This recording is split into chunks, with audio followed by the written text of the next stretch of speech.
so that the 2026 economy is dramatically stronger. We're sliding towards a recession, and that's just a fact. Yikes. That was none other than the Trump-loving, infamous former Republican speaker, Newt Gingrich, going on Fox News to declare that on Donald Trump's watch, he believes that the economy is spiraling towards a recession, which is a sentiment which has recently been echoed by other economists and even the Atlanta Fed.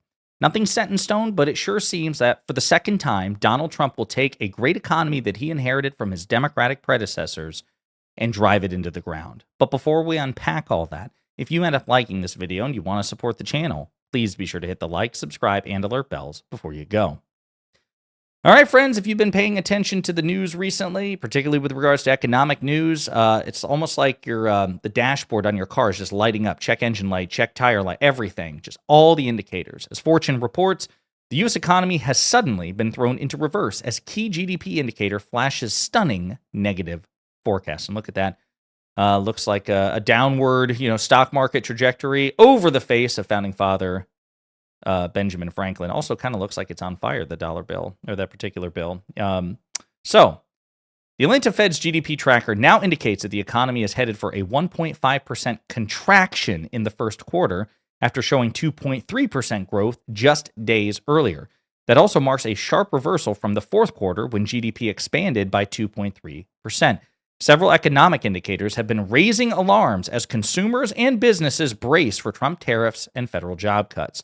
The U.S. economy appeared to be on solid footing just a week and a half ago, but that's changed as several indicators are now raising red flags. The latest and perhaps most stunning one came on Friday when the Atlanta Fed's GDP Now tracker showed the first quarter is on track for a 1.5% contraction. Only 9 days earlier, on February 19th, it was pointing to growth of 2.3%.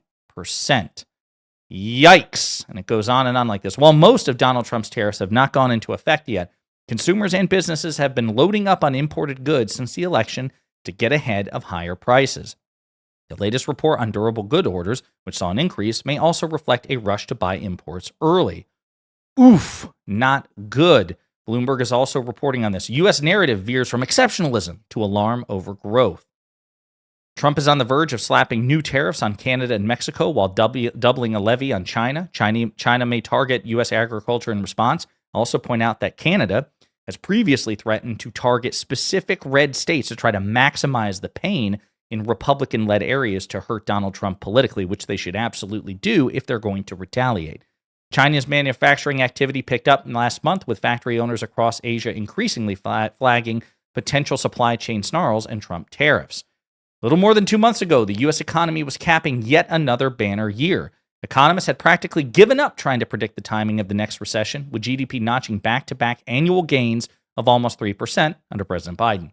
The unemployment rate was ticking lower after the job market stared down the mid-2024 fears over triggering the Somme Rule recession indicator.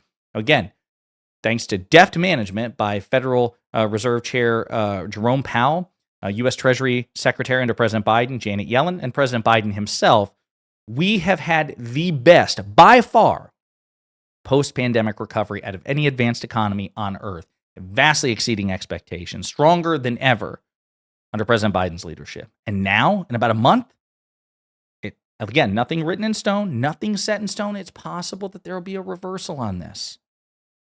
But right now, the signs are not looking good, which is also why Trump's economic polling, as we've discussed in previous videos, is in the toilet. This is the area that he's usually the strongest, right?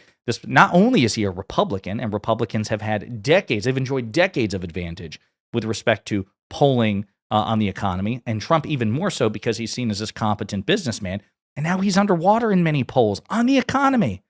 As Zateo writes, is the U.S. heading for a recession under Trump and Musk? This is by Grace Blakely, a British economist. The U.S. has been the world star economic performer over the past few years. Trump was lucky enough to inherit a booming economy from Joe Biden, robust growth, low unemployment, strong corporate profits. The S&P 500 has experienced significant gains since 2020, delivering returns exceeding 20% for 2 consecutive years in 2023 and 2024.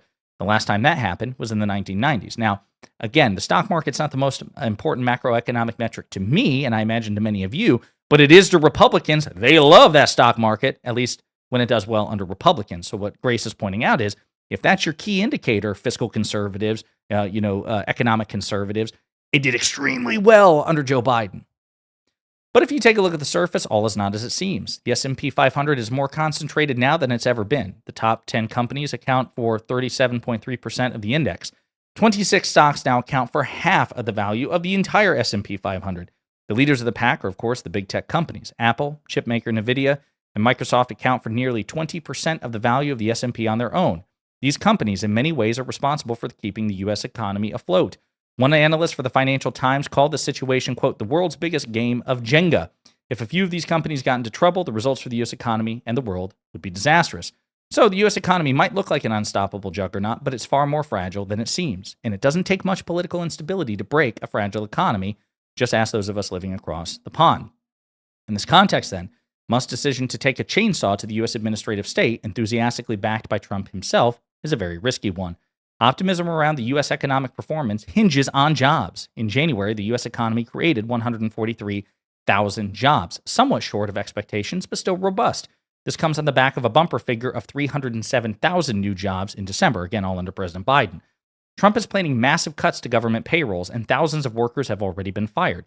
Tens of thousands more have taken voluntary redundancy. He is also targeting more than 200,000 government employees still working in their probationary period.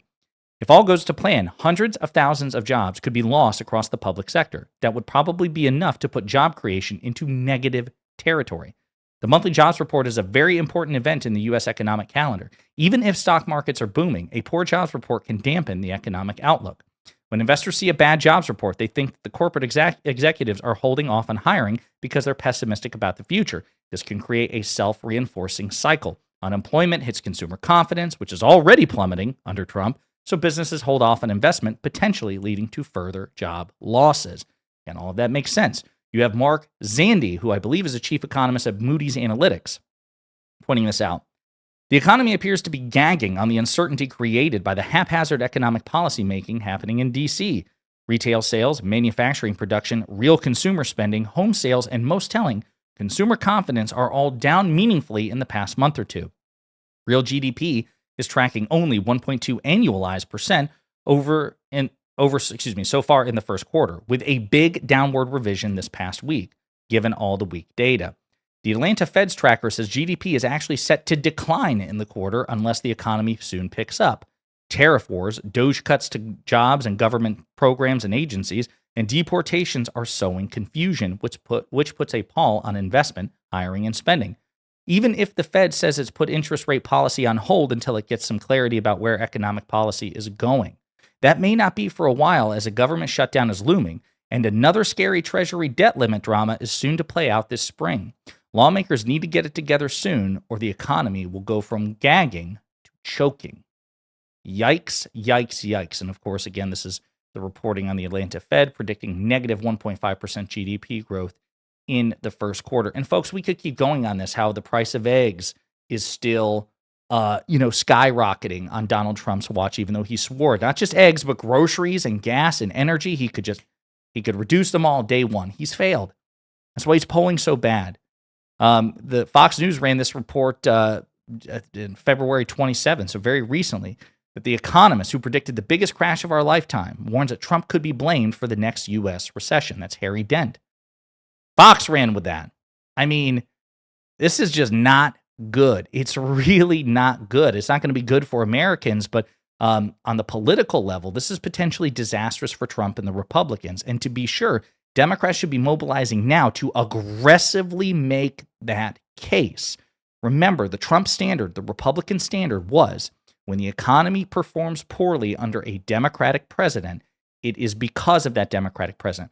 If Joe Biden's in office, he's a Democrat, your gas prices are increased, it's because of Joe Biden, which means you should politically punish Joe Biden. That's their standard.